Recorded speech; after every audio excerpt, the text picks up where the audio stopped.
Moie leiwerle Gueten, mein Numm ass Jerome Lulling, an lo leiremer e bësse Lettzebuerch. An Haut lesennech iech e puer Witzer aus mengem Witzbuch fir, anzwa seit 26. Manch den Deckel moll wäsch. So.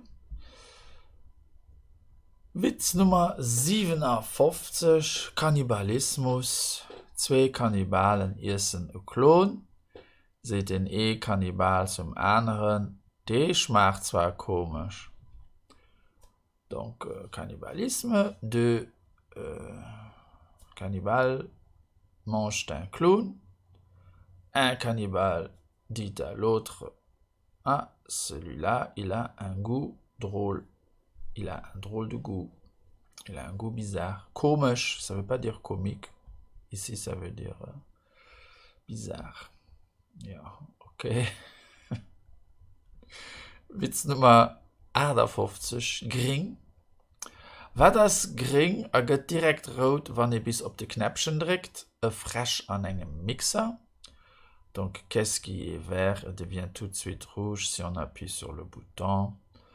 Une grenouille dans un mixeur. On dit mixeur aussi en français. Und dann, Witz Nummer 59, Deiert Gesöffs. E Pferd könnt an de Bistro a bestellt en Humpen. De Wirt gëtt dem Pferd en Humpen, könnt aus dem Staunen net mehr raus. Wat sinn ich ihr schëllech, fragt Pferd. 5 €.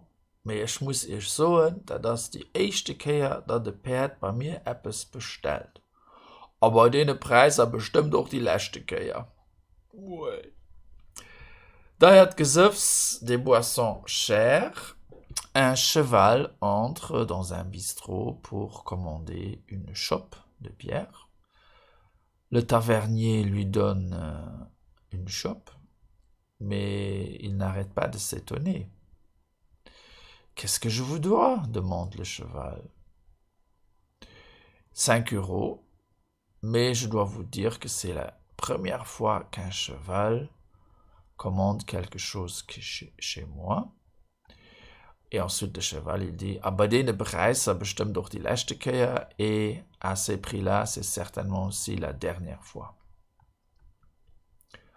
Voilà, das war dann Zeit 26 aus mengem Witzbuch. Ich gesehen, da hat nach ein Kehr. Und das war doch schon ist. Nach viel mehr so Übungen fand auf meiner Internetseite exercice.lu, Theorie dazu fand auf grammaire.lu, ich bin auch auf Facebook und auf YouTube, an die Bücher, mit denen ich die Sendungen präparieren, Wärmtabellen auf Lützeburgisch an 170 Witzer auf Lützeburgisch. Vielmals merci für Ihre Aufmerksamkeit, bis hoffentlich geschwind. Au revoir.